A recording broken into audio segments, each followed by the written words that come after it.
झर्नु पो आपत छ त झर्नु कतिको गाह्रो झर्न लास्टै गाह्रो छ जस्तो न ओहो म त यहीँबाट झर्न सकिनँ साथी म त यहीँबाट सकिनँ त ए भरेङ लाग्नु पर्यो यहाँ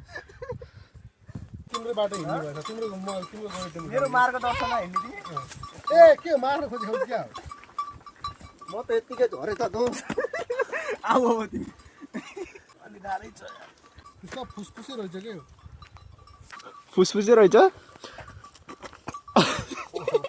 यो एङ्गलबाट त किसिमै देखिने रहेछ त साथीलाई मान्छे माउन्टेन क्लाइम्बर जस्तो देखाउनु पर्यो नि साथी अझ जित्छु रे मुला ल साथी बल्ल बल्ल झरे साथी अब के प्रतिक्रिया दिनु पर्यो म त पुगे जस्तो लाग्छ म पुगेको ठाउँ उति देखायो त उते त्यो रुखको ठ्याक्क जरासम्म पुगेँ कि म त्यहाँसम्म पुगे जस्तो लाग्छ तलबाट हेर्दाखेरि कहाँसम्म जस्तो लाग्छ